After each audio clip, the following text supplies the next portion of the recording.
Totem Pole Nation, Coach Taylor, the Cuban assassin Fidel Sierra, and we're going to be shooting on Bleacher Report, ranking the top WWE superstars of all time.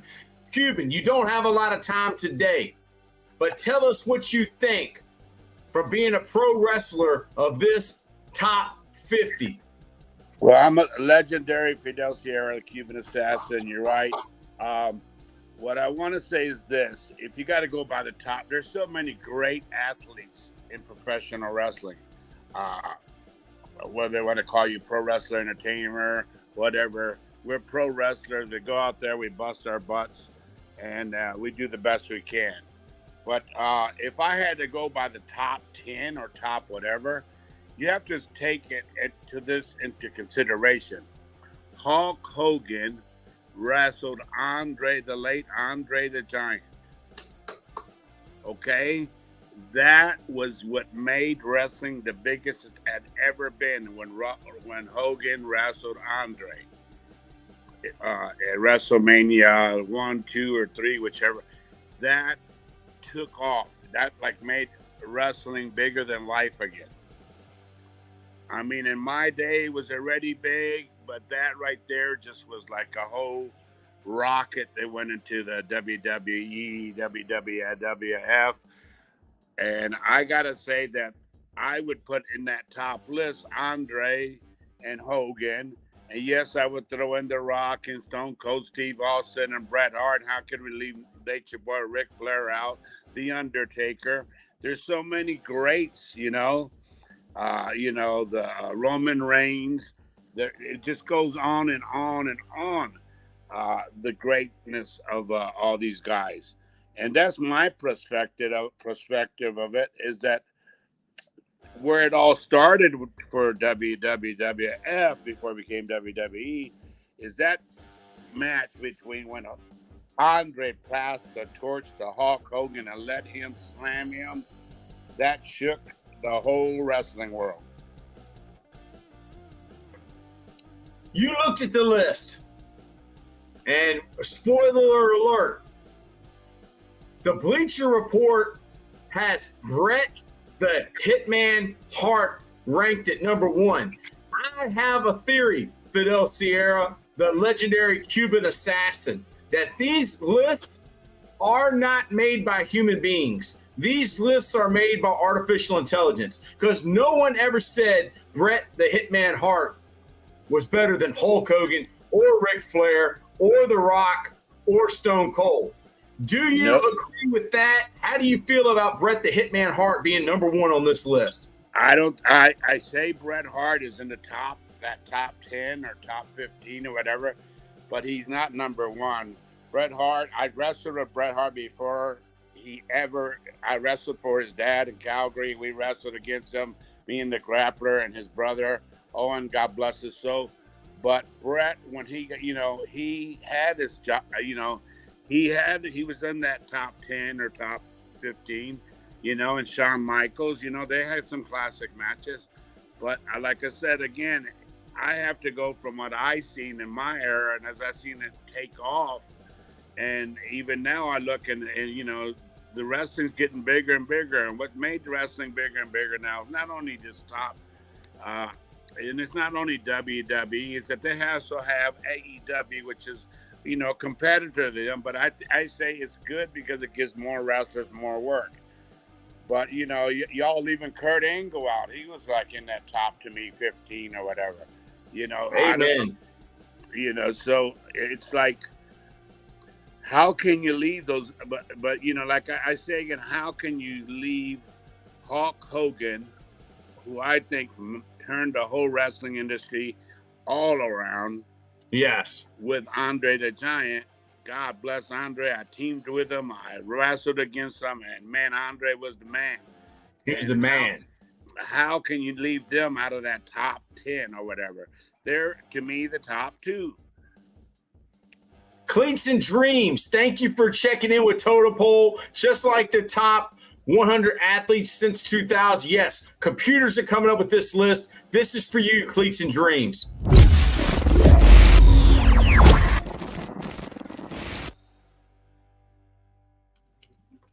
All right, the top 50. While we have time, this is what they went on. They went on historical significance, championships, popularity, needle mover, time active, pay-per-view appearances, and skills. So they used some type of data. Number 50, The Big Show. How do you feel? Should The Big Show have been rated higher than 50? I see. Big Show to me is great, and how can you rate him at number 50? I would think he would be lower than 50, but that's just it. Who comes up with all this of rating? From this to that. There's so many other. God, there's Antonio Noki. There's the late Antonio. There's so many great athletes there. Probably ain't even on this because, like you said, somebody just did this on a computer or whatever they did. They didn't study their homework. No, they didn't go to anybody like you. They didn't go to anybody like you and ask them about the history. Cleats and Dreams. I was just here yesterday in the last live. Cleats and Dreams. That's why you are an MVP. You would be a headliner for Totem Pole Wrestling. This is for you.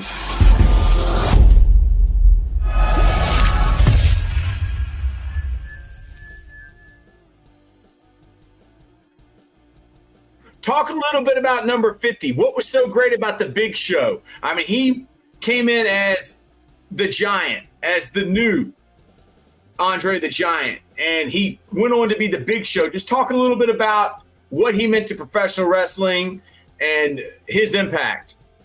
Well, the Big Show, of course, he made a big impact. But before Big Show, you had El Gigante, who made an impact. But yeah, Big Show made an impact, and and the way they built him at the beginning in WCW, and he threw the guy off the building, or he got thrown off and it was, but Big Show had some great matches with I can't think right now off the head because I am a big fan of Big Show. But do I believe, he should be at 50? I think he should be maybe a little lower. And I just think that he's better. He's good. He was, he moved around for his size. And he was probably moved around better than a lot of these giants. Number 49 on the list, Lita. What can you tell me about Lita? Number 49. I can tell you that Lita should be like in the top 10. Lita is one of the best. And maybe I'm being too, because Lita came to Mexico, was getting in the ring with the guys. We were all wrestling in Mexico. She was practicing with the guys, taking bumps with the guys, getting thrown around by the guys, and then went on to become Lita. And she is on top of the game. She should not be rated. What did they rate her at? They had her at number 49. Yeah, they're crazy. That's what I mean. I rate her in the top 15. Cleats and Dreams, what a great opportunity. You're a young man, and you have a professional wrestler here whose high school gym teacher told him he would never be a pro wrestler. Talk a little bit about that, Fidel, about what your high school teacher told you. Well, junior high school, my teacher told me that I was never going to amount to nothing. Wow. And then later on, I became a pro wrestler. Yeah, I went through hard, Hiro Matsuda training and a little bit on my own, but then I went to Hiro Matsuda to get ready for Japan. And after I made it my first year wrestling, I think I'd made $48,000 or whatever, and I went into the gym, back to that school, and I told that coach, "You said I'd never make it to nothing. I made $48,000 or $52,000 last year. How much did you make?" Woo! Madness! Yeah. Wow, Fidel Sierra, the Cuban Assassin. Man, I love this feud with Hacksaw and Sergeant Slaughter. They tore the house down. And Cleats and Dream says, wow. Talk a little bit about Hacksaw Jim Duggan and Sergeant Slaughter and what they meant to you in your career. Wow. Well, me and Hacksaw we were known for our big feuds in WCW. We were known for our we had a ratings of a 3.4, and on a Saturday, WCW Saturday, when they had the Saturday Night 605 show, and that rating was so high that when Monday came, Nitro did a 3. We did a 3.3 or 3.2, whatever. They did like a 3.4, 3.5, and instead of them being satisfied with that, because of sometimes the politics in our business, they told Jimmy Hart, who was in charge of Saturday Night, they told him cut in that angle right now. Wow. And then we're going to go to Sergeant Slaughter. He started a company called AWF, and I was setting up for some great matches with him. I had a couple of matches with him, but Sergeant Slaughter is one, God Almighty, what a nice gentleman, and what a great athlete, and somebody you didn't want to get mad in that ring. And when he put that Cobra clutch on around your throat, you knew to tap out, or you knew you were going out. Welcome, Dan, to the show. Bentley is in the house. Dan, thank you for coming on. Fidel Sierra, thank you for coming on. Dan, have you been able to look over this list by Bleacher Report? No, I just hopped on at your invite, and I've been working on aspects of ministry this morning. So Amen. I have not Amen. had the chance to do that. But Amen. number 50, they got the Big Show. Do you think that the Big Show should be higher or lower, Dan? Much lower. Thank you. Lita at 49. No. So you think that she should be rated like in the 15s, 20s, or you think she shouldn't even be on this list, Dan? Shouldn't even be on the list. Wow. I'm a long-term historian, and I mean, my scope goes well beyond the 90s. Yes. Where most modern fans like to dwell because they think wrestling started with the Attitude Era. No. I mean, Dan, no. are you from the business? Were you in the business? For a brief time, I was trained by Ricky Morton, yes. Wow. Good trainer. Fidel, do you know Dan? Do I know Dan? No, but I respect what he just said. But I have to say, Dan, you're going back to, if I went like you, I would have to put Moolah and all these other ladies. There were some tough cookies. Mae Young, all them back Penny Banner. When I started, you know. But in this era, I would have to say Lita is in the top 15 because I know she came to Mexico when we were there. She trained with the guys. She got her ass whipped. She got slammed, suplexed, thrown all around, didn't complain once. And then she took off and went somewhere else. And then she got into WWE. So that's why I respect everything she did to get in. Because a lot of guys in this time, and you would know this, they don't do nothing. I mean, they just go to a school. They end up, they go to places. They end up with contracts. They've only had 20 matches. I'm glad for them. But how the heck did they do that? I had to do, not dollars, I had to do 3,500 miles a week to make a living in this business. Wow. Yeah. Dan, are you familiar, Dan, with the Cuban assassin, the legendary Fidel Sierra?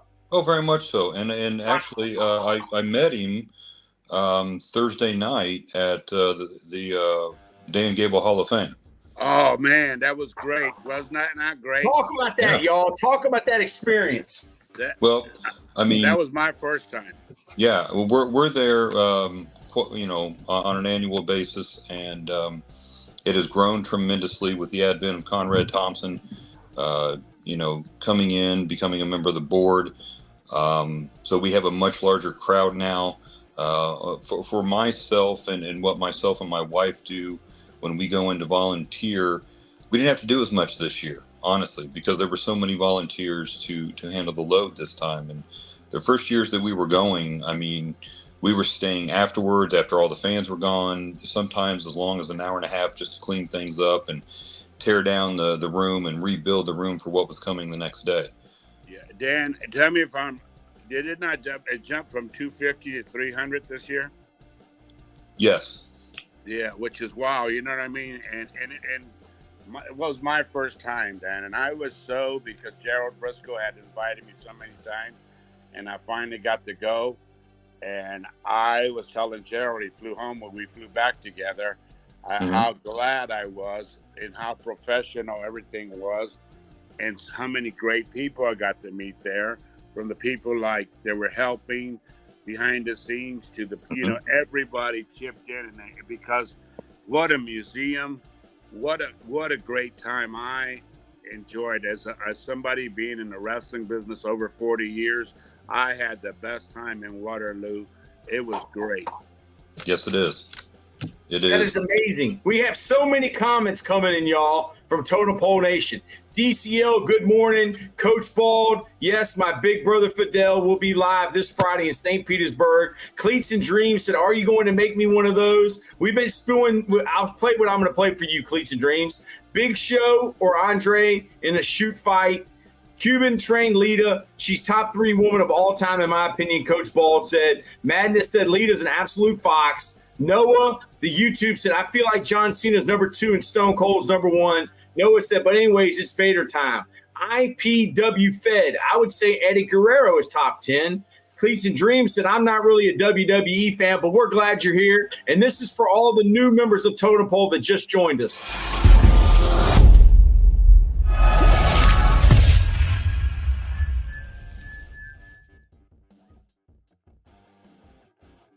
Number 48 on the list of top 50 WWE pro wrestlers of all time by Bleacher Report, Big Van Vader. Can I want to just say this because I got to go briefly here. Yes. I want to say the late Eddie Guerrero should be in that top 15, top 10. Eddie Guerrero was such a great athlete, the whole Guerrero family. I wrestled Eddie many times, and I could never, ever imagine Eddie Guerrero being way up there. He should be way, in the top, like I said, top 20, let's say.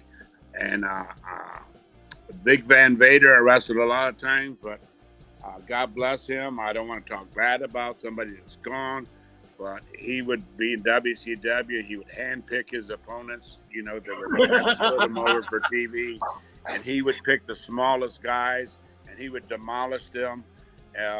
And that's just the way, but, he did help me. He ran a show in his hometown. He booked me on there. He flew from Oregon. So I can't knock him, but I didn't like the way he did that.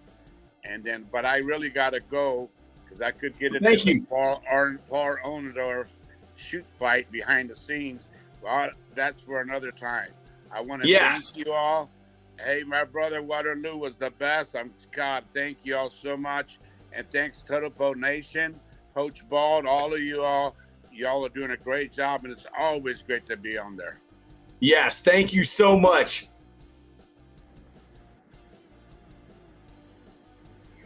The Cuban Assassin. So, Dan, it's a pleasure to have you on here. What are your thoughts on Big Van Vader at number 48? Well, let me first make sure I have the context correctly. Is this WWE exclusive?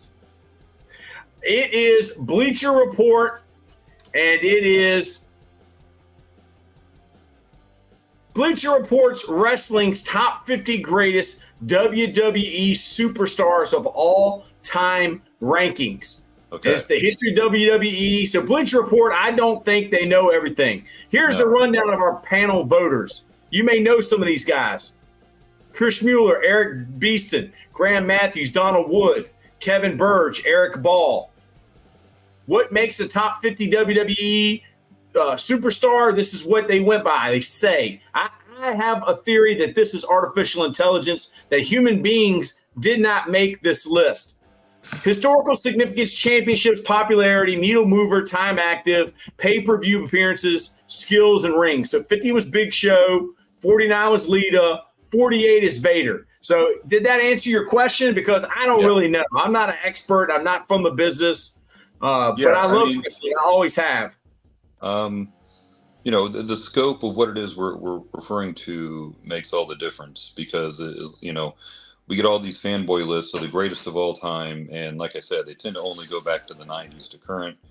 And they put everybody in the Attitude Era above everybody from the Golden Era, et cetera, not recognizing the measure of influence that a respective person would have globally in the scheme of things. Like Vader is a much better global star and the last true traveling world champion because he held subsequent world titles in multiple continents simultaneously, whereas he goes to the WWE and he has his nuts cut off by HBK because, heaven forbid HBK have somebody work stiff with him, not named Bret Hart, who, in my opinion, and boy, am I going to get heat for this, doesn't know how to work stiff because he doesn't know how to wrestle very well. So there's going to be a lot. Do you know who they have at number one? No, what's that? Do you know who they have at number one? I'm willing to guess Bret Hart. How did you know that? Is that how is that? Why? Because no one in the world ever said Bret the Hitman Hart from the Hart Foundation is greater than Hulk Hogan or Ric Flair. No one's ever said that. Bret Hart, I don't want to, pull in a bunch of hate mail here that's going to come your way, but I have my reasoning for why I don't believe Bret should not even be in the top 10 in the WWE history. I would be willing to recite it if you want me to, because you're. Go ahead. We do not care. We're the low man on the totem pole. Okay. We're used to we had the DC Metropolitan Police on here this morning watching us. Okay, let's just take a look at that time period and what the draw was. Bret Hart was not that great of a draw. There was no great draw for the WWE in that time period until we started to see the emergence of guys like Stone Cold and that. In that period of history, Yokozuna drew better than Bret did. As much as I'm not a Hogan fan, Hogan drew better than Bret did. And so, let's just be honest. He was not that great of a draw. His interviews are pretty stale to me. His in-ring execution, he labels people saying they do the same thing every time. Well, that's what I saw when I saw Bret Hart work. One of my closest friends who is now passed, who was in the business, worked a main event level program with Bret, thought the world of Bret because of how giving Bret was to him in that program. But it was a down period in WWE history. And yes, to say he's number one, I would like to know the basis for why they think he's number one, because when it came to making money, which is what the industry's all about, I don't care what the fanboys say, that was not Bret Hart. I totally agree. Now, don't get me wrong, he wasn't at Kevin Nash levels of not being a great draw, but nonetheless. So they have Dean Ambrose over Big Van Vader. How do you feel about that? Dean Ambrose over Big Van Vader? Well, with the history of Dean Ambrose in the WWE compared to Vader, just in the scope of the WWE, I could see that. Dean got a much bigger push, much more prolonged push than Vader did. So I can see that. So you have no problem with Dean Ambrose being number 47 on this list? No, not at all. All right, number 46, AJ Styles. How do you feel about AJ Styles being ranked above Dean Ambrose? It's a wash, really. I've kind of tuned out of WWE for quite some time because it started to become stale. And yes. And so when AJ came in, I really started to tune out, not because of AJ. There were other reasons. It was just a stale product to me. Yes. And now that Vince McMahon is gone, it's almost like being a Redskin fan and Dan Snyder, the owner, being gone. I feel like I'm more of a Redskin fan now when it comes back to the team, now that Vince McMahon is gone, and I feel like coming back to wrestling. Is this the sentiment? Because I think wrestling is getting ready to go into another golden age because people have realized the NFL and NBA and all this is just entertainment, just like the WWE. Mm-hmm. Yeah. Would you agree with that? I certainly would. Amen, brother. Okay, so AJ Styles at 46, 45, Asuka. You How do you know, feel about that? I really can't base an opinion on it, but to place her, the women's division revamped is, let's be honest, it's not that old. Yes. And so to place her that high, I can't say one way or the other than, I can go back to the golden period. Yes. And go, I'm not so sure, Yes. Do the women from Glow, the gorgeous ladies of wrestling, do they get any respect today? There are a few that made the transition from that and eventually into Vince McMahon land at the time. That would be the only reason they get respect, because under David McLean, probably not. I'm just by learning you and your thought pattern, I'm not too sure you're going to be very impressed with number 44. Kofi Kingston, I've never even heard of him. I mean, should he be in front of Big Van Vader? Yes, he should. Wow. Because he was catered to for a WrestleMania main event. I've received a lot of hate on Twitter for this, which is fine. Kofi Kingston's reign and his special moment came to an end when he ran into this, probably in my mind, the greatest worker of the last 20 years by the name of Brock Lesnar.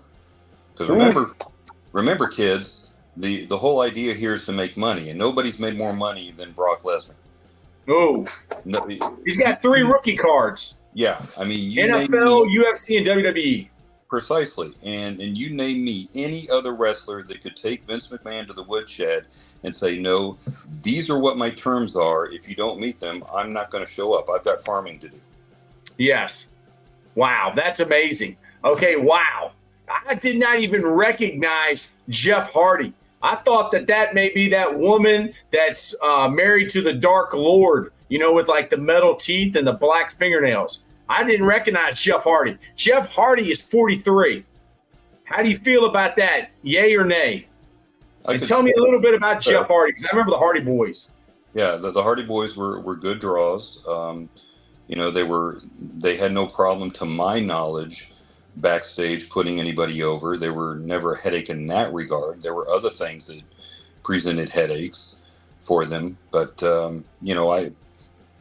So since we're talking, the source of this is Bleacher. Everything is going to be modern.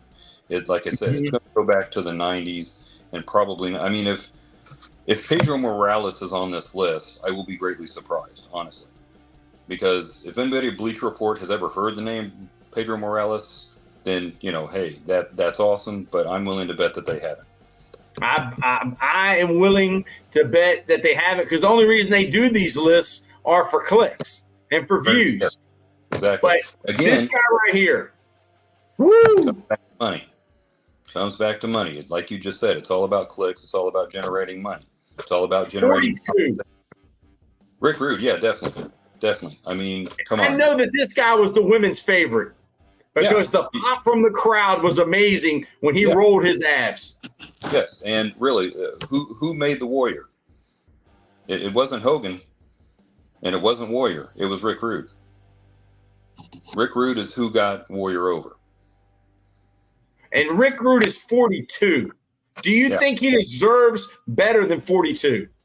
I do. But like you said, they're not giving respect to the golden era. The Ravishing Rick Rude would be a part of the golden era, would he not? Yes, very much so. Because I was born in 78. So when I went to go see Hulk Hogan and Ric Flair up to NWO, that would be the golden era, correct? Yes. Okay, great. Now I am a huge fan of Sasha Banks. I just, I not as a wrestler, but I loved her on the Mandalorian, and everybody's got their favorite. I like Stacy Keibler, and I like Sasha Banks. Now, is Sasha Banks another one that wouldn't do what Vince McMahon wanted her to do? 41 all time? I mean, is this a slap in the face to other women in wrestling? Prospectively, yeah. I mean, but honestly, I never paid attention to her. So Wow. that was the time period when I just kind of tuned out. Yeah, it wasn't worth it. Oh, here we go. Now this guy right here, number 40, superstar Billy Graham. There is no Hulk Hogan without superstar Billy Graham. There is no Ric Flair, is it? Steiner. Yeah, I could go list. There's no Jesse Ventura. Yeah.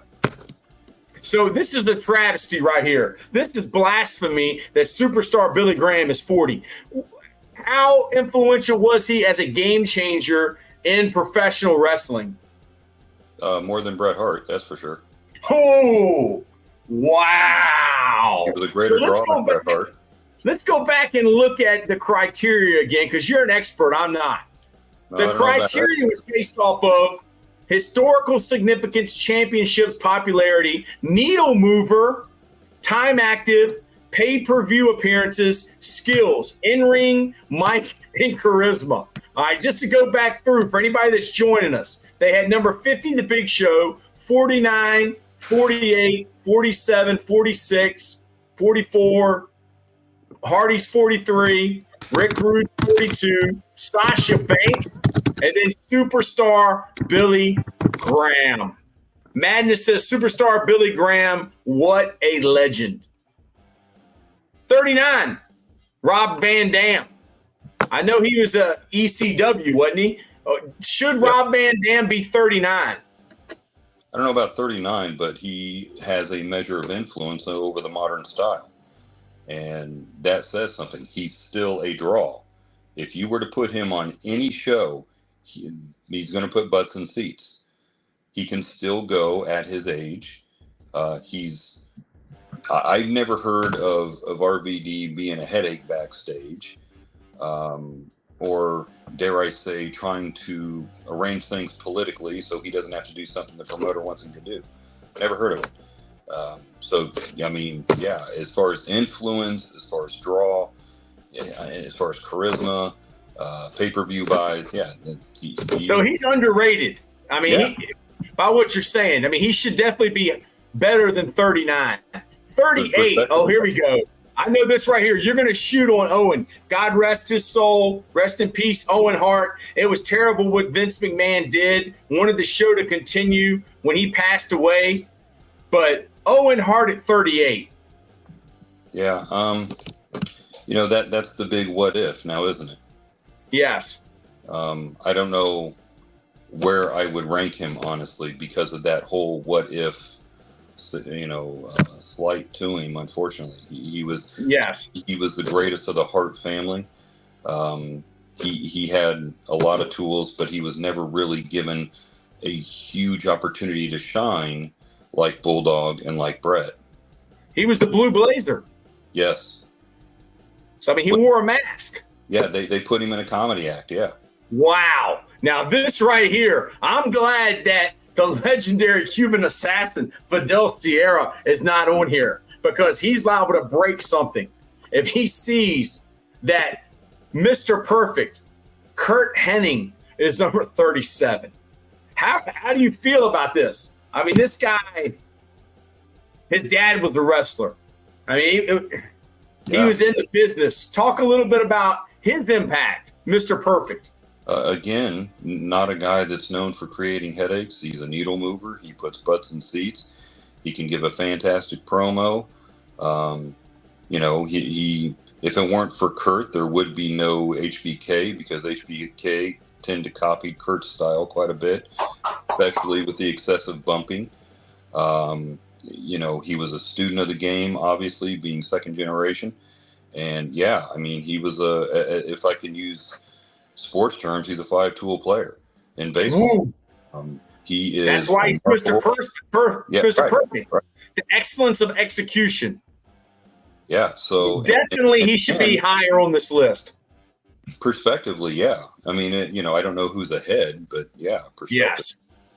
Well, here you go. How about Batista? I mean, Batista's a decent actor, I believe. But He's a better Batista actor than in wrestler. front of Kurt Hennig, is that Right. blasphemy? Yes, in my opinion, yes. Batista's not known for being too gracious to the fans. He is exceptionally rude online, unless you agree with his political views. Really, how long was he up top as champ? Not very long, which tends to make you think he, in the scale of things compared to those that are around him, he wasn't a great draw comparatively. I never got into a Batista interview and thought, hey, I got to go buy a ticket to see that guy. Yes, sir. Number 35. Oh, Wow. What brought about that reaction when you saw the Ultimate Warrior at number 35? Again, he was a draw. We got to give him that because he rivaled Hogan. So he was a draw first period. If anybody could make sense out of his interviews, then they are magna cum laude at whatever university they want to come from, because that guy did not make sense in his interviews. Thank you. God be He was very controversial backstage, refused to do a lot of things. So, yeah, I mean, maybe his drawing power is why he's so high. I don't know. DC, we got a lot of comments here. DCL says good morning. DCL said again. Liam plays games says hey. Liam plays games says good morning. So guys, this is for y'all. Y'all are the top draw for Totem Pole Nation.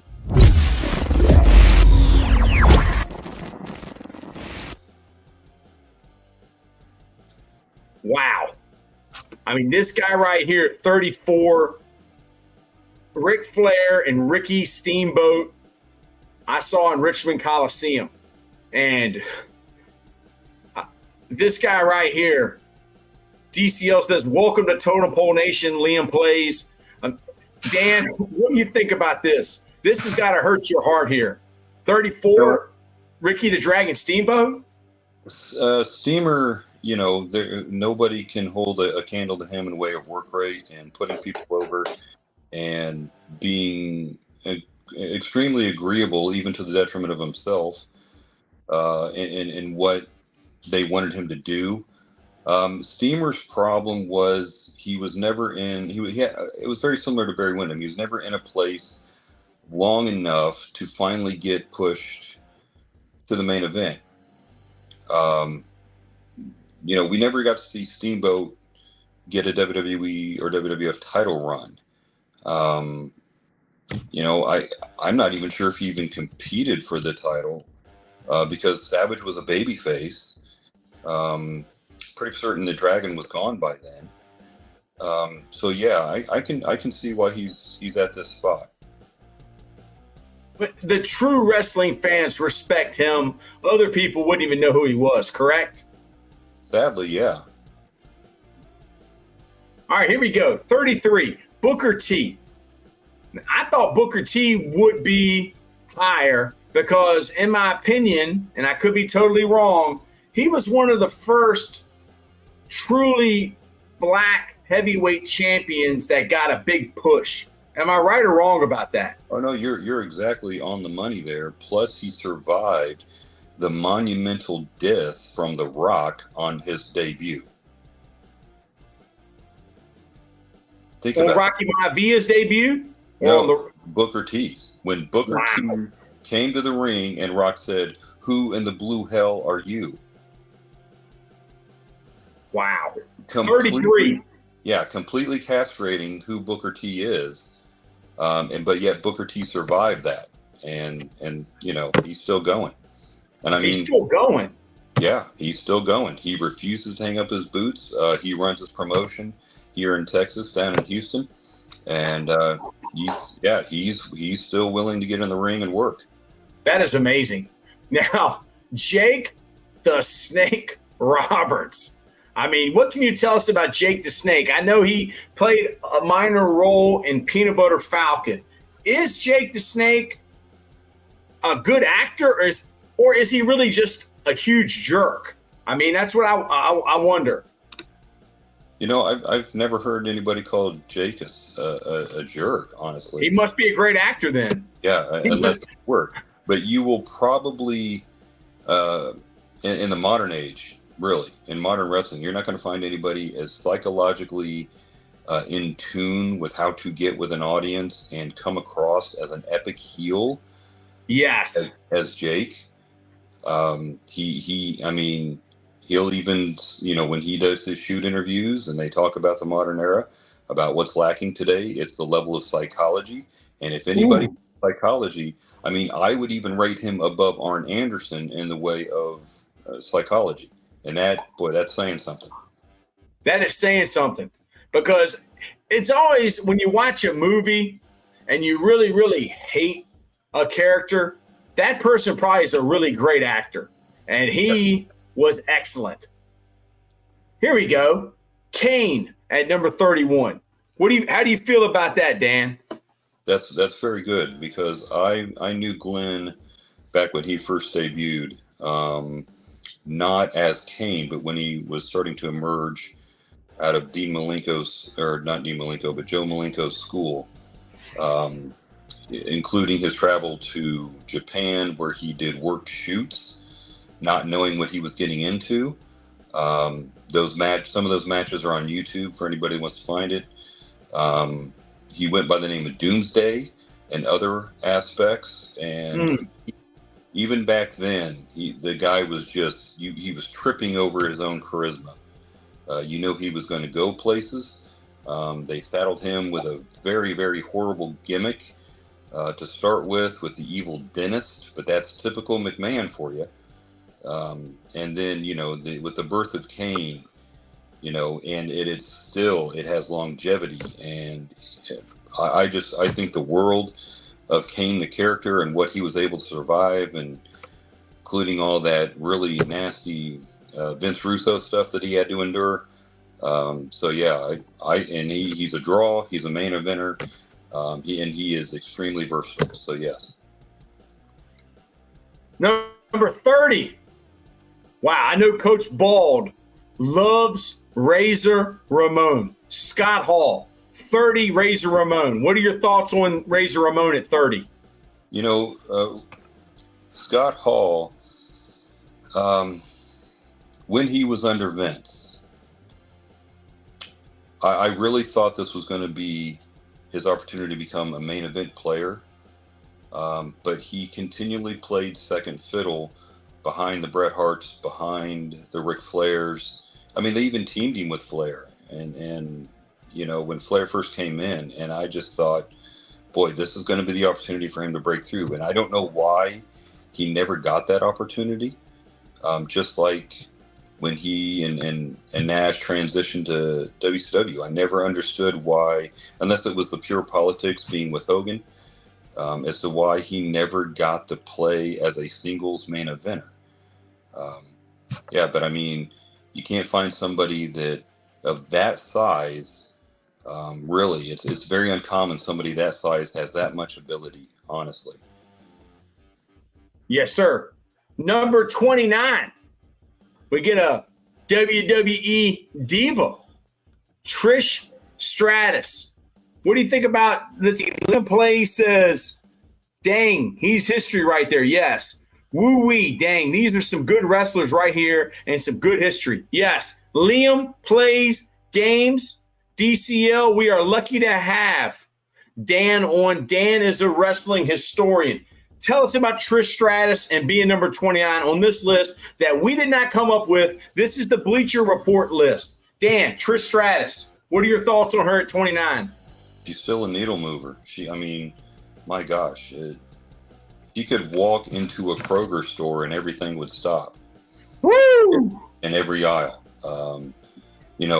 She was inducted back in 22 in the George Tragos Luthez Hall of Fame, which is also part of the Dan Gable Hall of Fame that we spoke of earlier with Fidel Sierra, the Cuban assassin. What she brought as a draw from getting inducted was mesmerizing.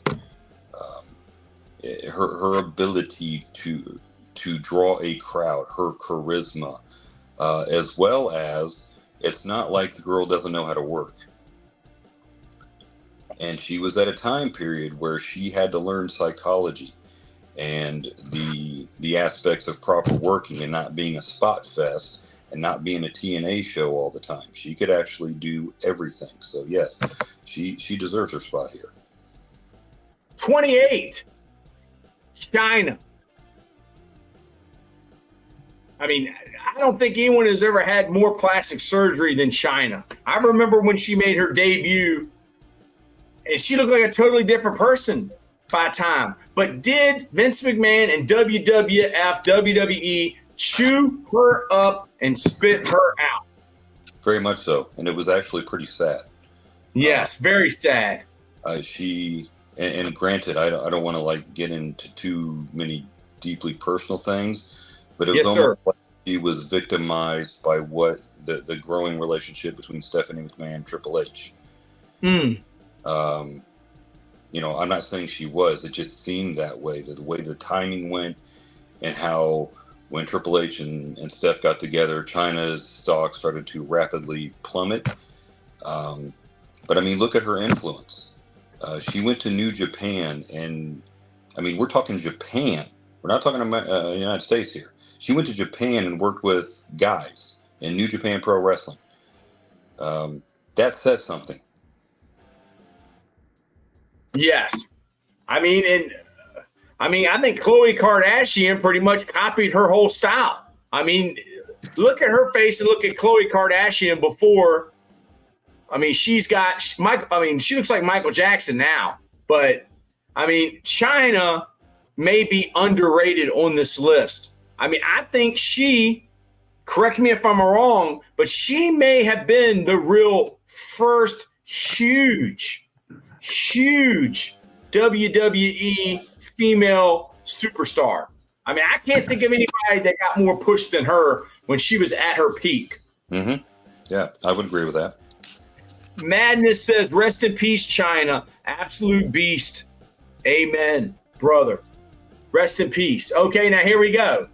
I believe, and I'm not an expert like you, but someone like 27, Charlotte Flair, they have used to erase the legacy of China. Am I right or am I wrong about that? I'm not sure about erasing. I think politics has a lot to do with China's disappearance from adequate historical references in the WWE sphere. Really, because again, I kind of, tip the hat to that Triple H Stephanie McMahon scenario. And why I think she was victimized by that relationship coming to be. Yes, sir. Charlotte Flair's a needle mover. She's a monumental draw. Look at where she is continually placed at WrestleMania. And that's not a favor to Ric Flair. That's not because of whatever Triple H feels about the Flair family. You're not getting that spot unless you're putting butts in seats and moving pay-per-view numbers. Yes. And for anybody to say that Charlotte Flair doesn't know how to work and isn't versatile, I got news for you. She has been much, much, much more active. Now, granted, she's got an injury right now, but she has been much, much more active than most competitors in her division over the last 10 years. She has incredible longevity. I mean, she meets everything on that list. And, it's hard for anybody to logically, without bias, say anything against her place here. Yes, sir. I mean, has she made the same impact on female wrestling that her dad made on male wrestling? I don't know about that, because the industry is vastly different now.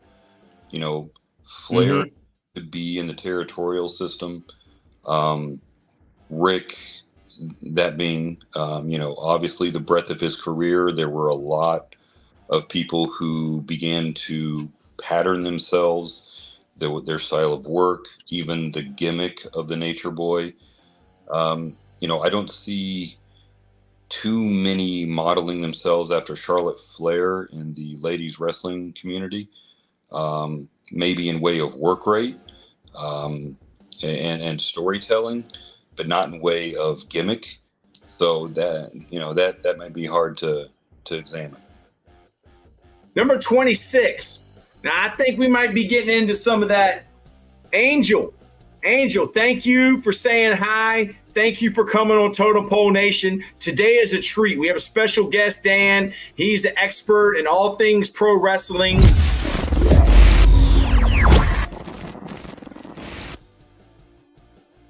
At number 26, is this an aspect of the newer generation coming in here? Does Seth Rollins deserve to be 26? Bobby says she made a huge impact in the women's division, but not in the overall way like Rick. I can respect that, Bobby Light. Thank you for commenting. This is for you, Bobby.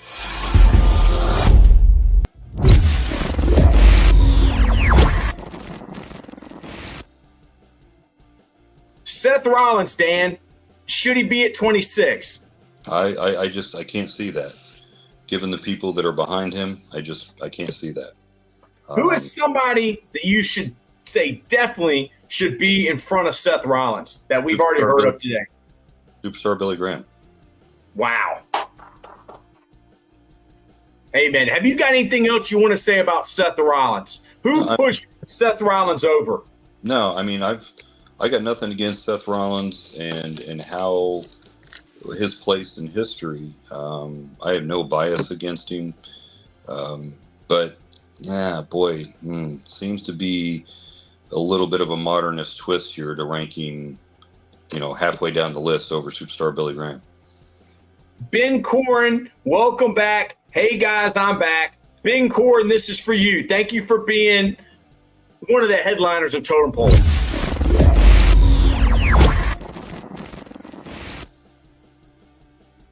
Number 25, Edge. What do you think, Dan? Edge is kind of tough. He had his place up top.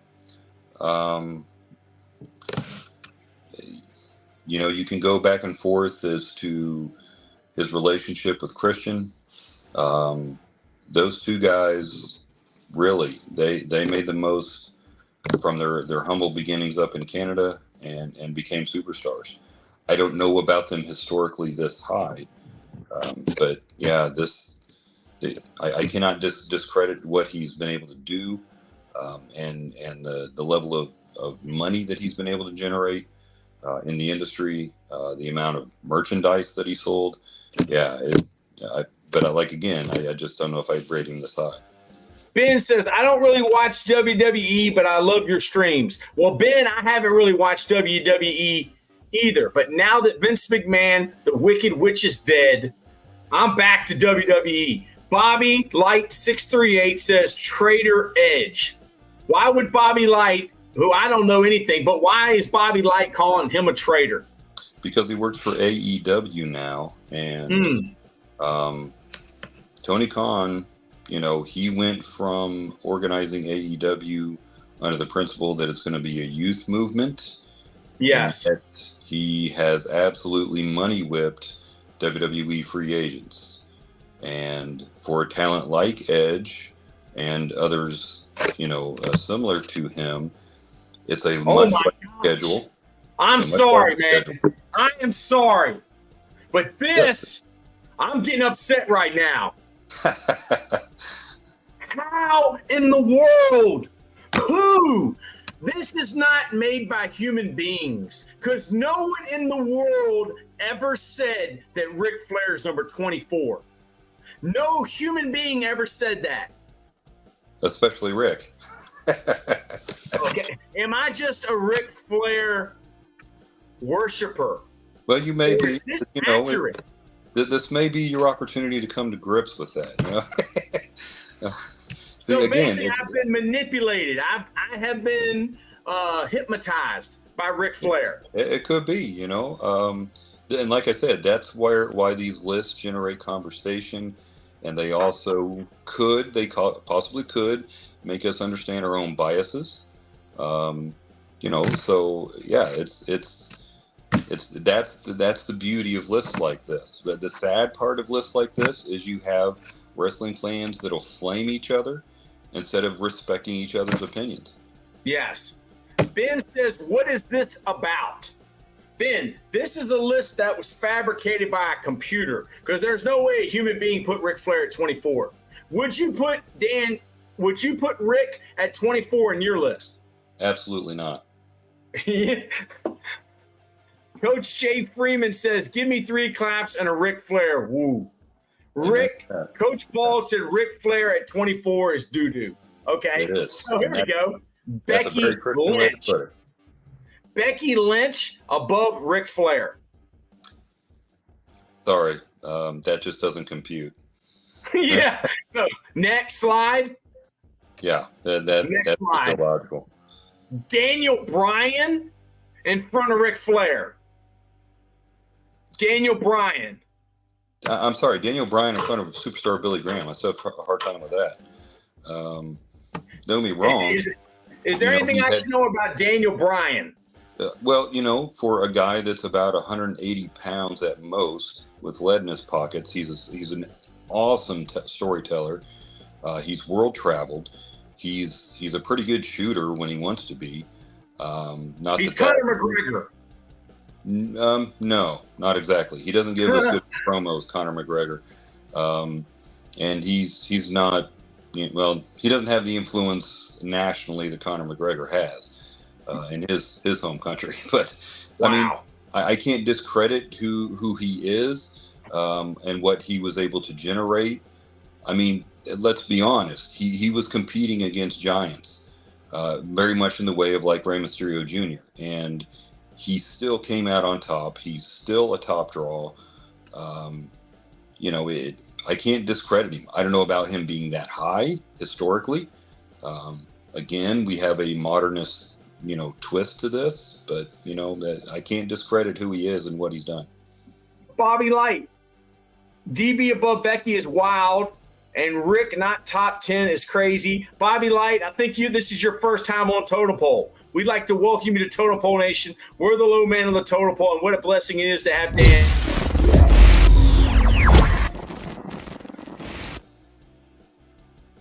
All right, so we're getting into the 20s. 21, Triple H. My great friend Bobby Nizzo from Boston is here. And Bobby, this is blasphemy. Bobby got upset, Dan, earlier because John Jones was 66th overall, okay? Are you ready for this, Bobby? They had the Nature Boy Ric Flair at number 24. Holy shit! He's more well known.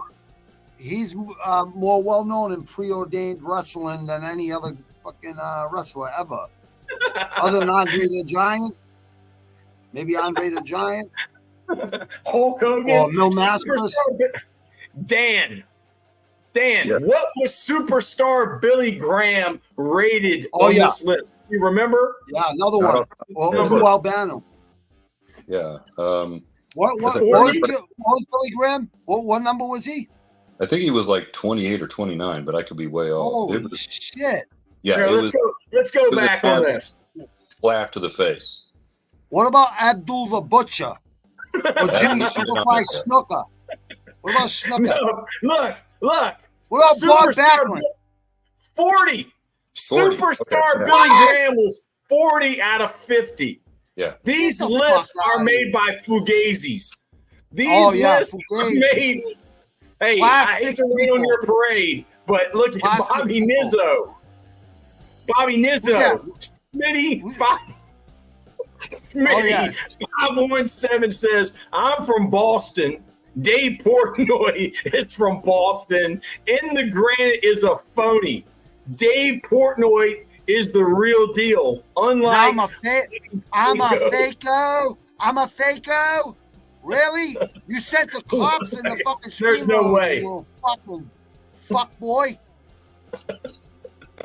Robert George Neal the Third. Look it up. Cost 66 cents, you fucking fuckboy clown. Dude, I'm telling you right now, you're probably a fucking 11-year-old. Yes. So I can't hurt you. I can't hurt you. Yes. What do you think about Bobby Nizzo's shooting ability? Is he a natural, or from what you see and hear, he would have made a great wrestler? What do you think about his ability to shoot on some troll? The ability to shoot on trolls is better done eloquently because they don't understand it. When you throw out curse words, I mean, if you're throwing out curse words, you're lowering yourself to their level. No, you're right. You're right. You're You're very absolutely intelligent. correct, brother. You're absolutely correct. But here, there's 2 words you don't call any real man. Alpha male. That's done fucking 2 state bids when he was 19 and 23 and juvie time before that. You don't call someone a rat or a pedophile. Those are 2 things you don't call somebody. Or you don't say someone is a coward either. Or a coward either. Because where I come from, where I come from, you will be in the middle of the street, ground beef, 90% lean, with fucking piece of your brain hanging out of your fucking head. Yeah, I mean, it's no different here in Texas. It's like spitting in somebody's face. No, it's a lot different up here in the north fucking east. But I know in Texas, he's right. In Texas, no one talks shit because everyone's packing. And they ain't scared to fucking use it. See, here's the thing with me.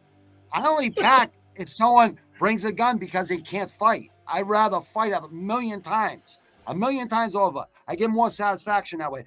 Portnoy ain't even from fucking Boston Metropolitan. He's never been in a fight in his life. I'm 200-0 in the streets and over fucking 200 rounds in the ring. Never been dropped, never been owned. Never. Coach Jay Freeman said Ron Simmons was a great football player at Florida State. Nose guard. Right, he was also a great wrestler in the early 80s. Bobby liked it. He just hit you with a verbal steel chair. Coach Jay Freeman said he better be careful. He's going to catch those Bobby Nizzo hands. Oh, he's going to catch more than that. Dan, Triple H at 21. What are your thoughts?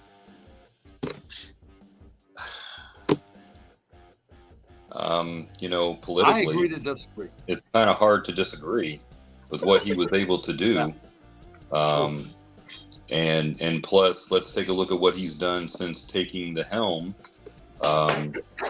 It's kind of hard to disagree as a worker, as a draw. It's very hard to disagree, no matter what anybody thinks of him, because Triple H is like Dr. Pepper. Either you love it or you hate it. It's not like you either love it or you hate it, and that's the way Triple H is with fans. So, Bobby Nizzo, how do you feel about Triple H? Bobby Light 638 says Triple H is iconic and should be higher.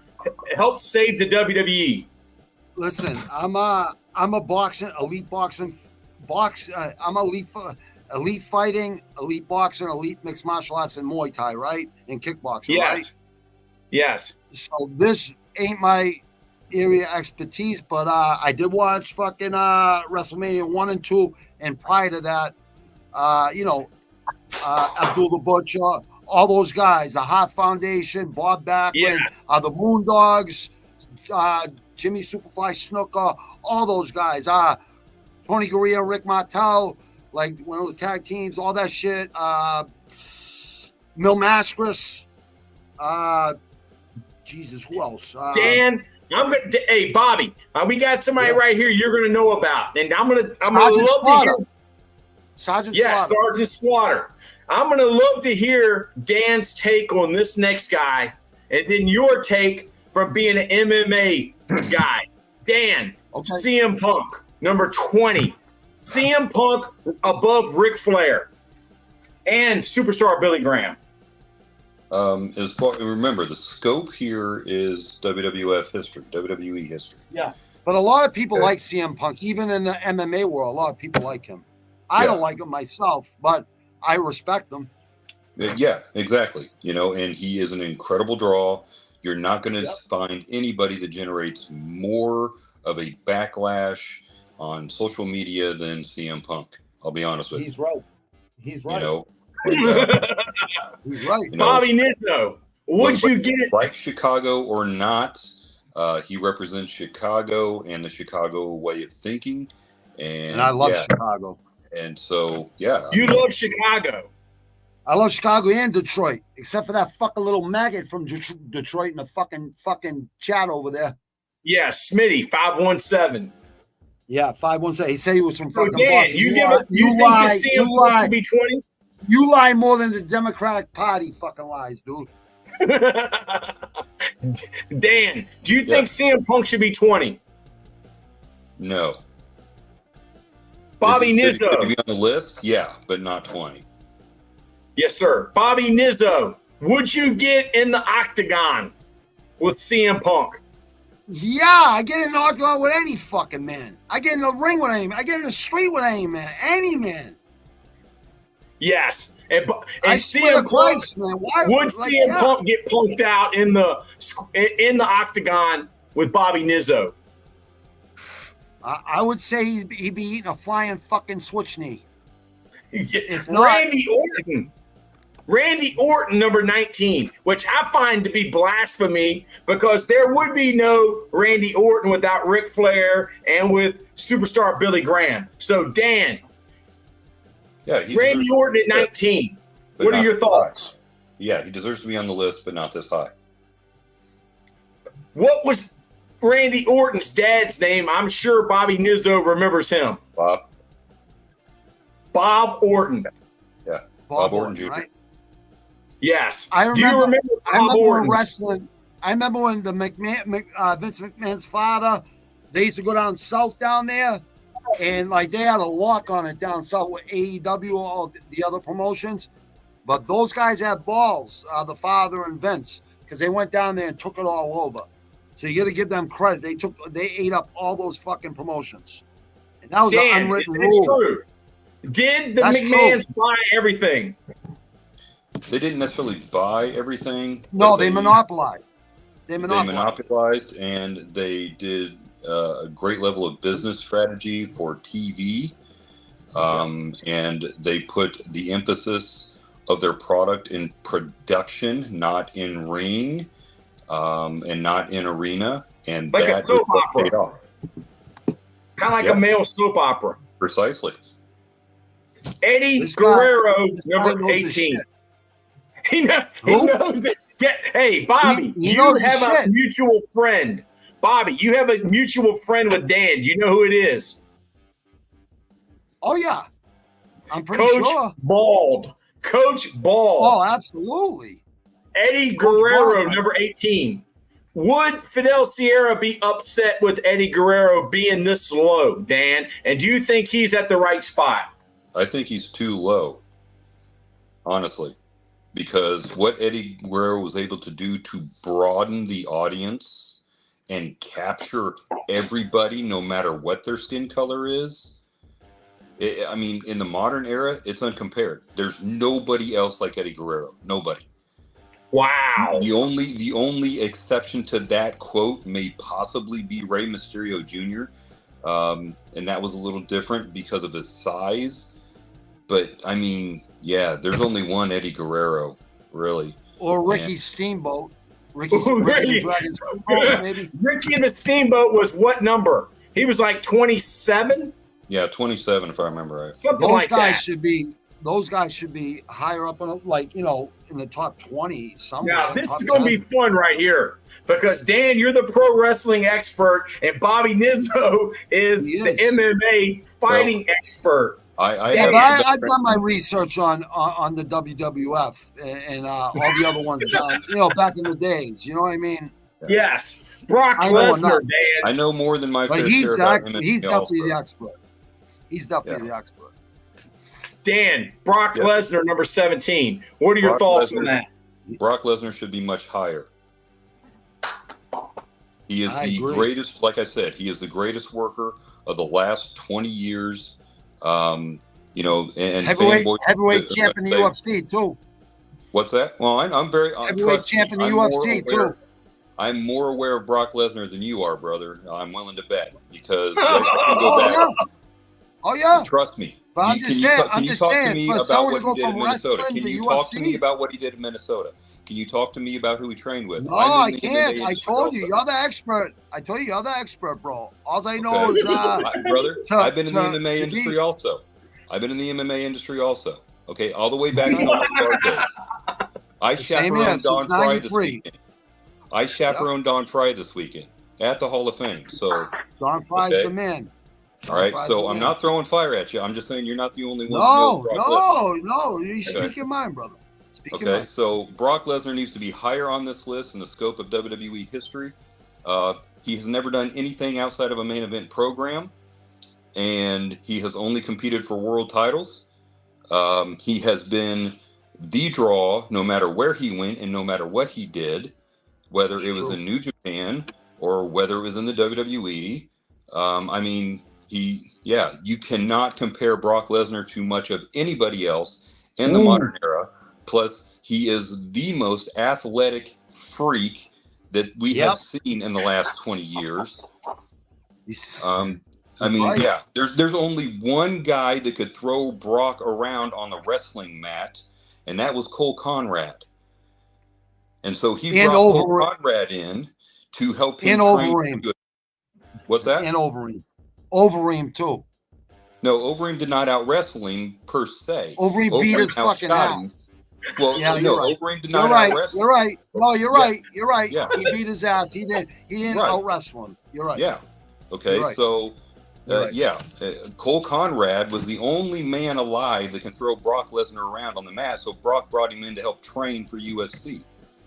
I haven't heard that name in a long time. That's a good name. That's a good name. Bobby Nizzo, Brock Lesnar do in UFC? Did he get humbled? He got humbled by Overeem, by a roided up Overeem, an elite striker from Glory. He got humbled. Chris, Anything else you want to say about Brock Lesnar? Bobby Nizzo, would you get in the octagon with Brock Lesnar? Yeah, the bigger they are, the harder they fought. I've always fought bigger guys. I'm fucking 6'1", 220. I want to fight bigger guys. That's why I always fought bigger guys. You're the best. Chris Jericho. Dan, tell us about Chris Jericho at 16. Jay Freeman said, I love Sting, Arn Anderson, and Kevin Sullivan. Yeah, I can't see him this high. Exceptional worker. I'm not sure how strong of a draw he was. He's a great political strategist, but I can't see him above Brock. I can't see him above Superstar Billy Graham. Bobby Nizzo, are you familiar with Chris Jericho? Yeah, I know who he is, and I agree with Dan. He should be way up there compared to those other guys. They should be, now in the top 10, top 20. This guy should be in 30 or 40. Cactus Jack. Oh, shit. I mean, Mick Foley, Mankind, Dude Love. I mean, Dan, how do you feel about him being at 15? Again, I don't know about him being this high. Again, we go back to what I started with. Modern history only goes back to the 90s. And if for some reason, people that generate these lists don't think stuff existed at a prominent level before the 90s, I can discount what Mick was, how much of a draw he was, his longevity, how much punishment he was willing to take. He worked well when they went into the Attitude Era and started integrating, gimmick matches a lot. And his impact, again, shows in the modern generation because, you see a lot of Mick Foley spots in modern matches. So, yeah, it's kind of hard to take away from his level of influence. But I don't know if I'd have him this high. Bobby, do you remember Cactus Jack, Mick Foley, Mankind? Yeah, where's Roddy Piper? Has he already been mentioned? No, he has not. He has not. I was going to say, because he deserves to be there before him. Dan, Andre the Giant, 14. Way too low. Yeah, he should be in the top 5. Yeah, Andre top 5. The worldwide. Talk a little bit about Andre the Giant passing the baton to Hulk Hogan.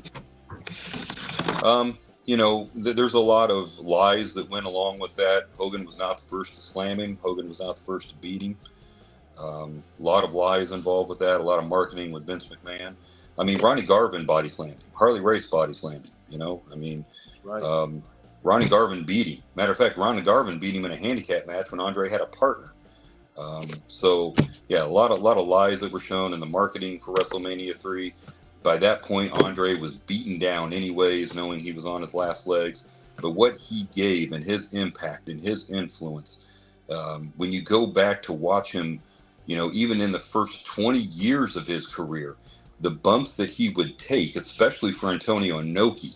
And Inoki, isn't Hulk Hogan, let's be honest, in way of size. And yet he was a bumping machine for Antonio Inoki. So, yeah, man, Andre checks every box and should be top 5. Bobby Nizzo, give me a memory of Andre the Giant that you have growing up. WrestleMania 1 or 2 when he fucking when him and Hulk Hogan thing, and not only that, when he used to drink at the bars and before the wrestling matches, he would actually drop people in the fucking bars. Like people would make fun of him. And he fucking, like, a beer in his hand looked like a fucking a Capri Sun or a little tiny orange juice fucking little bottle. A quart of water. Yeah, he was a big man, and he was a fucking animal too. Legit animal. He was an animal. Cleats and Dreams says Andre is okay. I mean, Andre, Cleats and Dreams, I think you're young. You probably don't remember Andre the Giant at his prime. 13 Roman Reigns. Dan, how do you feel about Roman Reigns? He's right. You know why? Before the 90s, this is like music. This is like fighting, right? You're going to go deep in the crates. You're going to go way back in the archives to see the fucking greatest fighters and the best music that'll never be duplicated ever again and still relevant today. Yes. Some of these guys didn't come in till the 2000s. How the fuck are they fucking legacy fucking WWE, fucking WWF, whatever the fuck it is now, wrestlers? Dan, how do you feel about Roman Reigns being 13? Absolutely not. Wow. Absolutely not. The guy he had this extra long title reign over 500 days. I can't remember how long it went.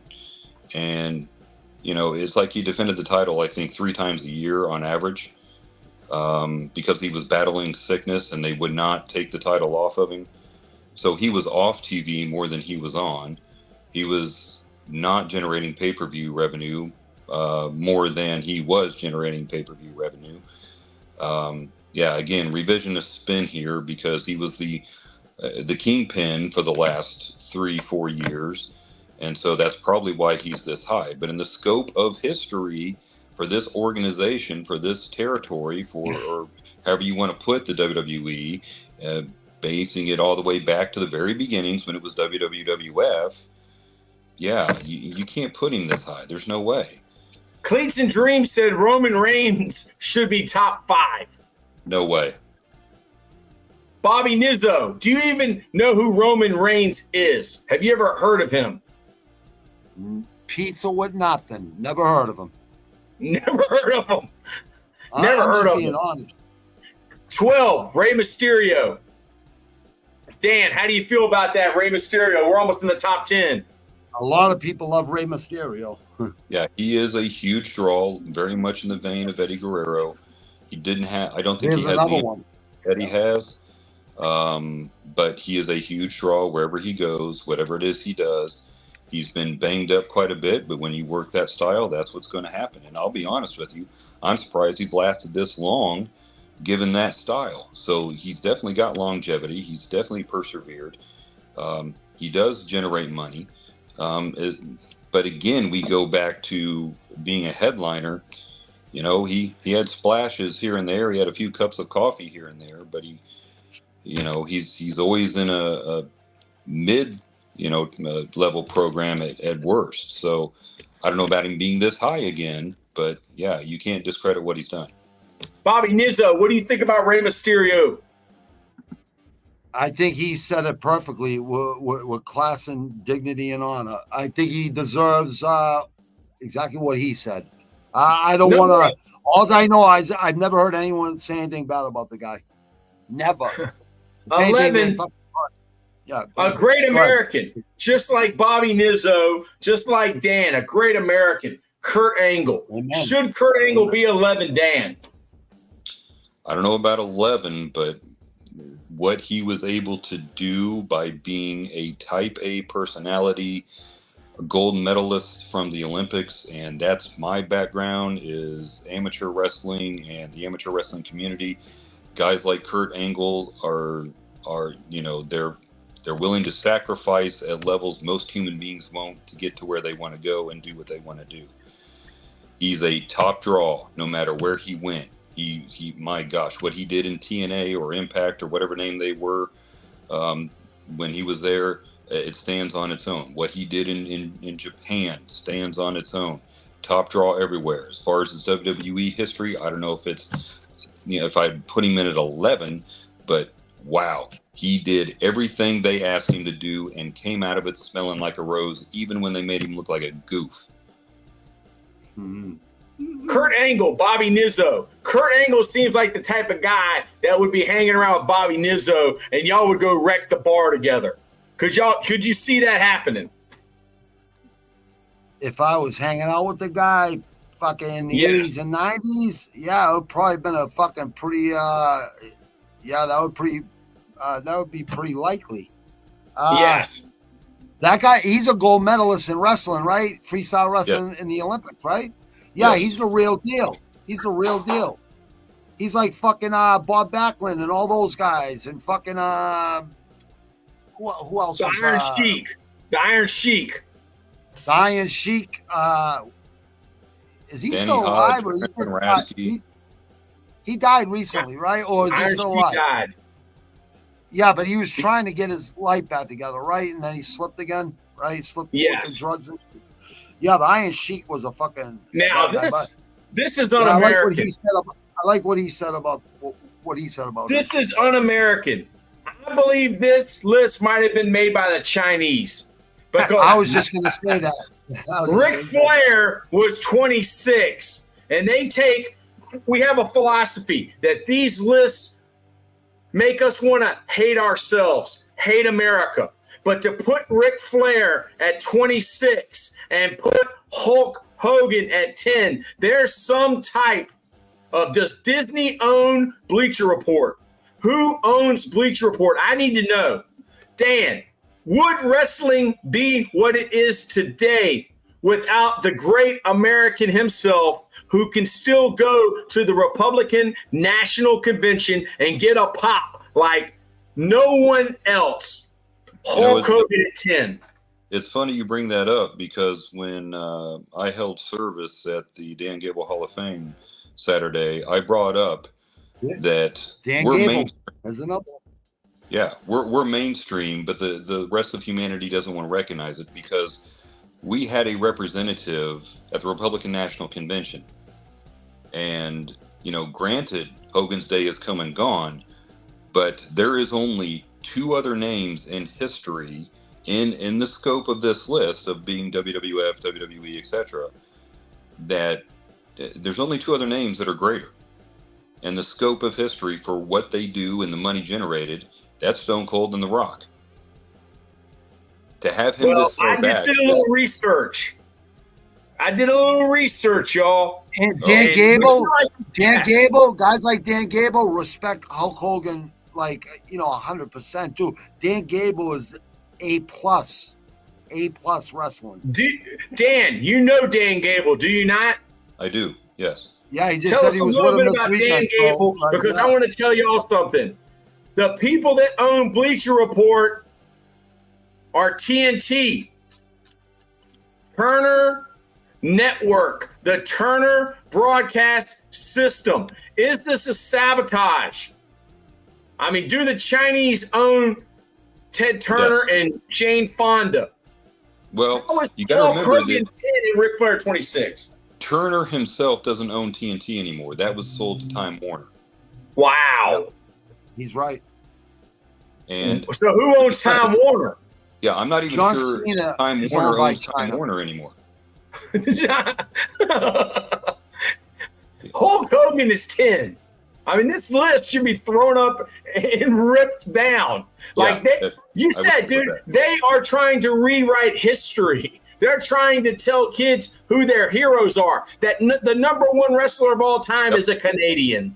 And that named guy Bret right the Hitman there, Hart. and that guy right there uplifted kids, said, kids take your vitamins, go to the gym. Like, always positive for the kids. You know what I mean? I love Roddy Piper. I love I was just going to ask. Roddy Piper. I was going to ask you, where is Georgie the Animal Steel been named yet? No, not at all. Okay. Roddy All right. Piper, number 9 over Hulk Hogan. Has anybody? I love Roddy Piper, Dan, but has anybody ever said that Roddy Piper's better than Hulk Hogan? No. He should be in the top 10, but not ahead of Hogan. And again, we got to go with the scope of what it is we're dealing with here. We're talking Vince McMahon land. If you were in the Mid-Atlantic region, yeah, they're going to throw Roddy Piper out there because of what he did in the Mid-Atlantic region. But in the scope of WWF, unto itself, no, absolutely not. Yeah. I mean, agree. I love Roddy Piper. Is he one of the greatest heels of all time? Is he one of the greatest bad guys? Yeah. I won't take anything away from Roddy, but Roddy did not generate the level of sales that Hogan did. Shawn Michaels, number 8. Wow. Dan is rolling your eyes. Dan, you are about to punch through a TV. That Shawn Michaels, the Heartbreak Kid, he was in the what were they? The fake Rock and Roll Heart Express? Foundation Yes, they is were the fake fucking Rock and Roll good. Express. Yes. They were He was in good. the fake Heart Rock and Foundation Roll was good. Express. Was he not, Dan? The Rockers? The Rockers, yes. Or before And he is that, number 8. before Is he that, American? the Midnight Rockers. It was the Midnight Rockers, because they were also ripping off the Midnight Express. Yes, they were. Is he American? He's a Texan. Oh, wow. Okay, I give respect to Texas. All right? Yeah, I love Hook 'em Texas. horns. Hook 'em horns. But Shawn Michaels at number 8 over Hulk Hogan. Has anybody ever said Shawn Michaels is greater than Hulk Hogan or Ric Flair? Only Well, obviously they're saying this, but we obviously know that he ain't. the only Dan, person. what do you think? The only Yeah. person that says that is Ric Flair, and that's because of the political maneuverings and the friendship. Let's be honest, Shawn Michaels would not be Shawn Michaels if he didn't have the political sway with Vince that he did. That's what brought Hogan, or not Hogan, but Hall and Nash also to prominence. And Triple H, even for that matter, because of the political sway that they had with Vince to get promoted at the level that they were. Is he a fantastic worker? Yeah. Is he an incredible bumper? Yeah. But again, I come back to the fact that, it was where he was at was all steeped in politics. I'm not saying he was. And these other guys that he's talking about, like Dan's saying, all these other guys did it when it was really hard to do. You had to do a lot to stand out. Yeah. You couldn't just be big. You had to fucking play a part and fucking like Conor McGregor and fucking Mayweather and fucking people want to see you lose. They'll pay to see you lose. Like Mike Tyson, Ali.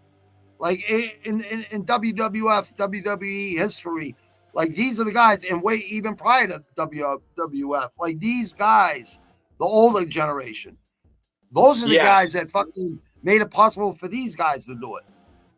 Number 7. So like you said, it's all politics. He's right. It's Number 7, The Rock. Dan, how do you feel about The Rock being at 7 on this list? Again, he, as far as merchandise generation, he's up there with Stone Cold and Hogan. As far as ticket sales, he's up there with Stone Cold and Hogan. He doesn't have the longevity per se consistently. Yeah, he's still in the ring here and there, but as far as consistently as Hogan and Stone Cold, he does not have. This is a pretty fair placement. Some would place him inside the top 5. I don't know who the 6 that are ahead of him, but yeah, I mean, this isn't too far out of the neighborhood for where he belongs. I agree. He generated a lot of money. And not only that, great athlete, good football player, ran into hard times. And then, remember I told you he grabbed the mattress out of the fucking trash? Yes. For his apartment? Well, yes.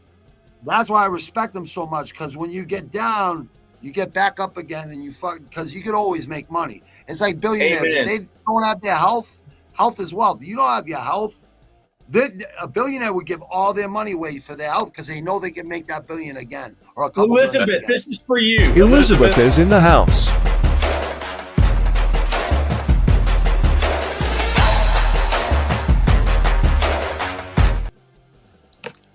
Okay, we got another old school guy. Shit. Yes. Bruno Sammartino. And I got a comment. Paisan. We have a comment from Smitty517. Oh, here Who we is go. this guy? Fuck boy. Smitty517. Totem pole sucks. Y'all are a wannabe Barstool. Y'all are broke. Dave Portnoy would wipe the floor with the wannabe gangsta Bobby Faco. What is that? Tobacco? We're a wannabe Barstool? Hold on. Portnoy, I'd slap him, and he would I'd ring his fucking bell. Just want to slap. He said, "I don't." Why are they saying we're a wannabe Barstool? Bruno I don't want to be Sammartino. Barstool. They don't want to be Barstool. We want to fucking be the complete opposite. Brutally fucking honest for shitbags like you. Dan. Bruno Sammartino, number 6. Bobby Nizzo was so excited that Bruno Sammartino was on the list. Your hands went like this. Dan, why is Bobby Nizzo so excited for Bruno Sammartino being 6? Because he's an icon. He's an icon. Yeah. He's right.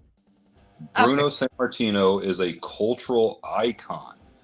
Yep. And even when he journeyed out of that Northeast region and went to places like Indianapolis and everybody knew him. Ohio, everyone loved him.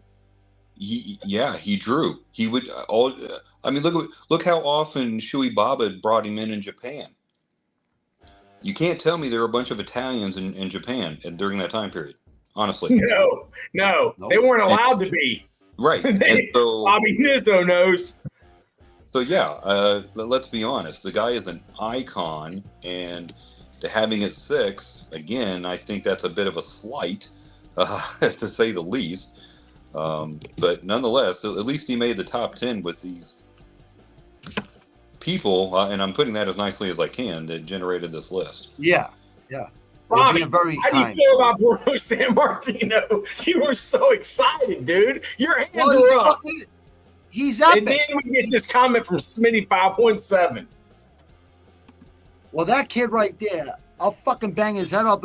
Like I said, he'll be fucking ground beef, 90% lean, and pieces of his brain will be coming out of his fucking head. So I'm not going to waste my time on him no more. Like Dan said, I don't let people run Space in my head anyways, especially who are fucking... Yes. You could be a fucking 500-pound woman. You could be eating fucking cheesy, but you could be 10 years old. All the fuck I know. Undertaker should be on there, Elizabeth says. Cleats and Dreams says boo to that comment. Thank you, Cleats and Dreams. This is only your second day on Totem Pole, and you have our back.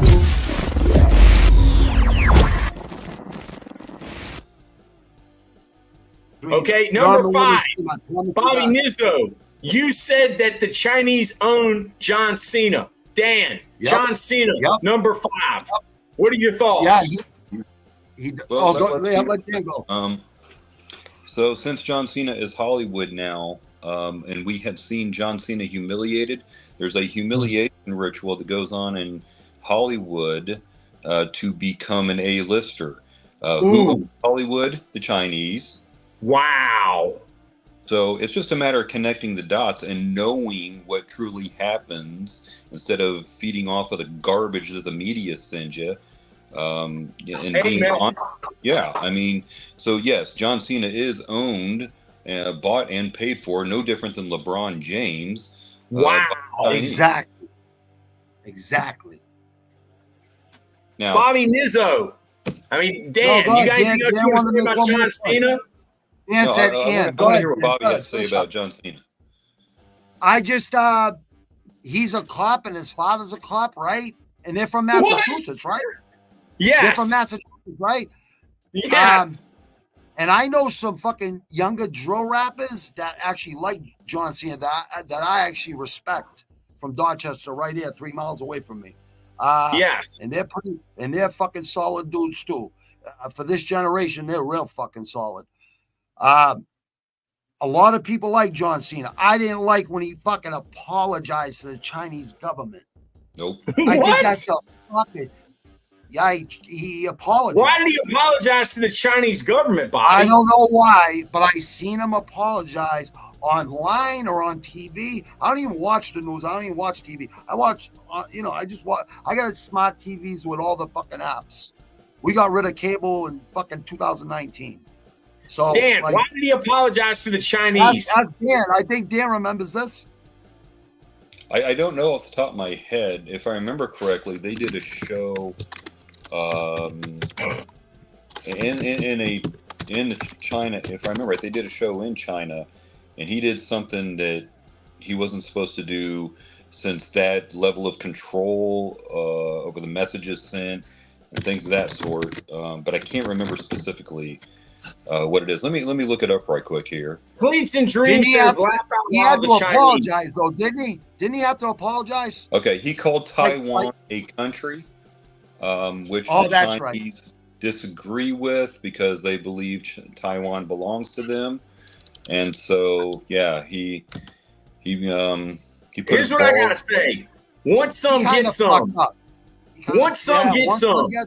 Once some get some. We will light up your world like the 4th of July, to quote Toby Keith. Light you up. We got lasers. We got lasers and we want to use them. They only cost $5. We got drones. Look at Bobby Nizzo smiling over there. He's you ever heard of the green and the red? You ever heard of the green and the red lasers? On the no, but I want to see him. I want to see him shoot. The Undertaker, number 4. He's a Texan, is he not? He is. Dan, tell me about The Undertaker.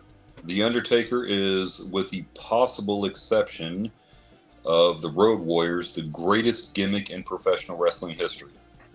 You cannot disagree with the longevity. You cannot disagree with the sacrifice. You cannot disagree because he was a locker room leader that kept, as hard as it is to believe, he kept guys like Shawn Michaels, Kevin Nash, and Scott Hall from getting everything they wanted, which, if you saw correctly, that's what killed WCW. But nonetheless, so yeah, I can definitely see Undertaker in top 5. How do you feel about the Undertaker? You should have a wrestling channel, brother. Honestly, or a podcast. You would be. Dan, do you not have a wrestling podcast? Yeah, he was with one of the fucking best wrestlers ever to teach it and to do it. And Gable fucking this past week. He knows all the fucking legends. I'm talking about real wrestling. Totem Pole Nation is getting bigger, faster, and stronger every day. Coach Bald, the CEO, Bobby Nizzo. How do you feel about Coach Bald, the CEO? I love Coach Bald. I respect him like a fucking. He's like another mentor to me. Like a mentor Iron Sheik and Andre got completely disrespected on this list. Madness says. Coach Shay Freeman says that's one tough hombre.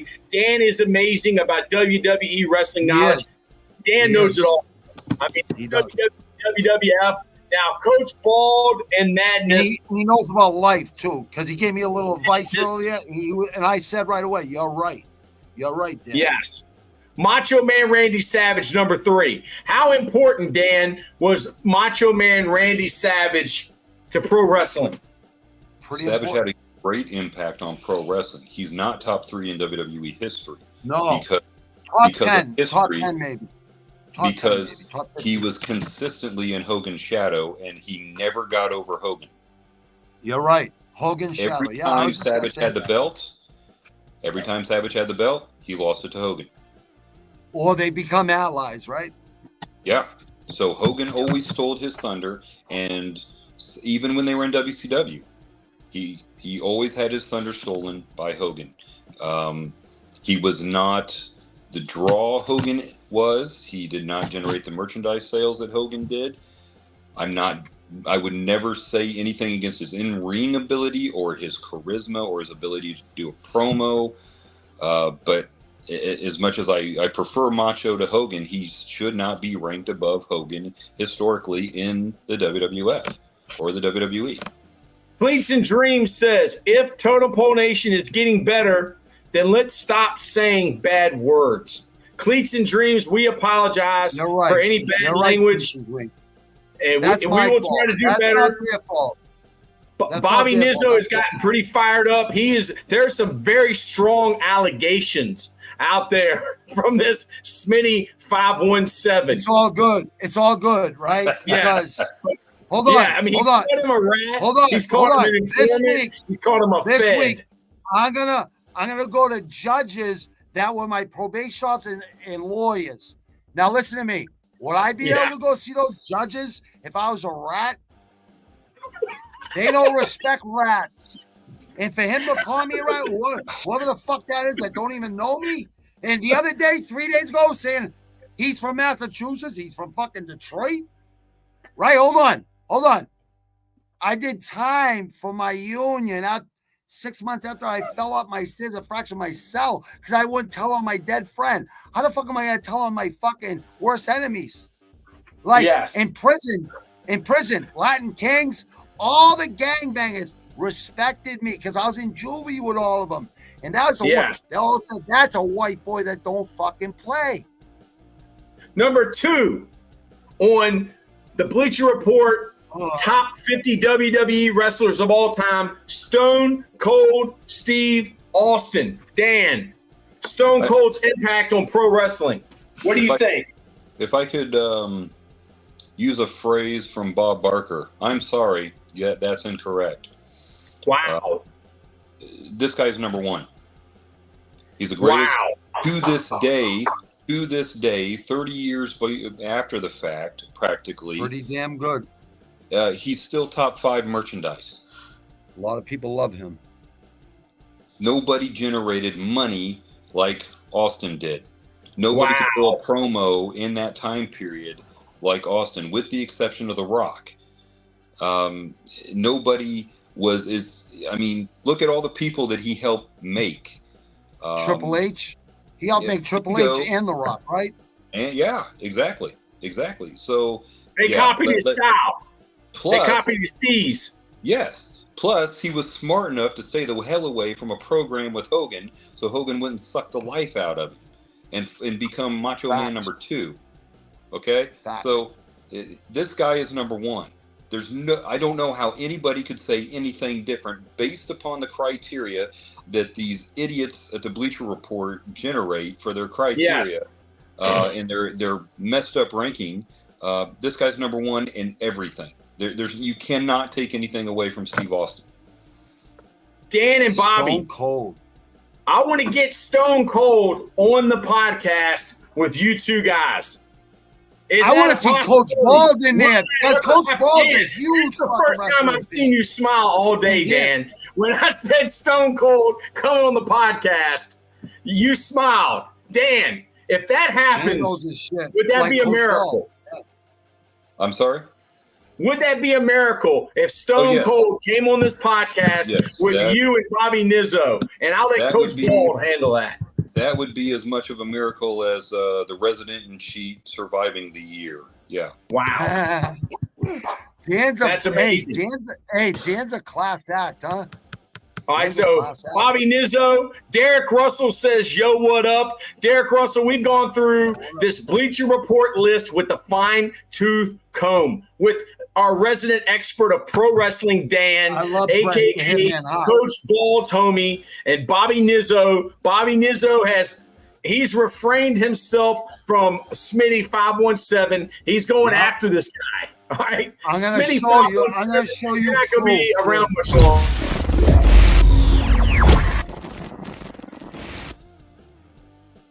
Derek, that's for you. Dan, when I saw this, I cringed. What are you guys going to fucking say? Because you have to come up here and deal with me, or I'm going to come there and deal with you. Dan, when I saw this, I cringed. But you were not. You called it. You said that they would put Bret the Hitman Hart at number 1. I think this is an anti-American agenda. All right, that has been created by whoever is controlling the army. They're trying to change history. They're trying to change the history book. Dan, Bret the Hitman Hart at number 1.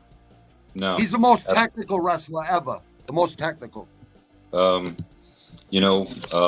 Brett was not a global wide sensation. No. When he was in Japan, competing in the junior heavyweight division, he couldn't get out of mid card. He tag teamed for quite a long time with Jim Neidhart. Yeah. You noticed In the Hart everything Foundation. Yeah, and he was great there. Okay, And they were important. Yeah. Okay. But did you notice how often he only integrated with members of his family as his opponents? Did you notice that? Yeah. Ooh. Okay. When you find out who Bret Hart I is, didn't notice that, but I'm learning from you, Dan. Yeah. So You read his autobiography. Bret craps on just about everybody. Yeah, The guy that's not is good. chronically bitter at life. Even Isn't when he writing dead? his autobiography of his illustrious career, where he proclaims he's the best there was, the best there is, the best there ever will be. Well, he was never the greatest draw. He was never the greatest worker. He was never the greatest interview. I mean, how is he the greatest? He's not. He's not. I Bruno agree. Sammartino is a bigger cultural icon than Bret Bob Hart is. Backlund. Bob Backlund. Yeah, and he worked with Bob, and okay, let's be honest. Bob could take him to the woodshed and tie him in a pretzel and kick him out to the third row. I mean, so yeah, this is to rank Bret this high. Yeah, I have a real hard time with that. Smitty 517 is back. Bobby, you don't know of Portnoy, I don't know them. or He's Barstool. He's a white. They will. He's a what? All right, go ahead. Bobby, you don't want none of Portnoy, Frank the Tank, or Barstool. They will buy and sell you. Oh, would they? Okay, buddy. Listen, I'll smack Portnoy in the mouth, right? I'll smack him in the mouth, and I'll make him fucking feel like less of a man. I'll put the fear of God into that fucking guy. What about Frank the Tank? Frank the Go Tank. watch it. Go. No, Frank the Tank. Who?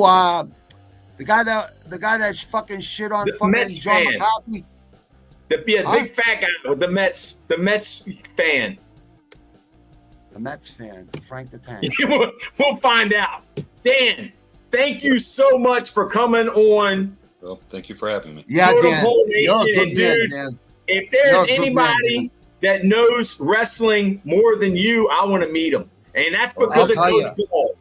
There's the Bobby knowledge of Nizza, him what and- would you like to say to Dan? I think Dan's a fucking class act, and listen. Like I told you guys this. I don't say this about many people. I was saying this about you guys to myself for a year or two.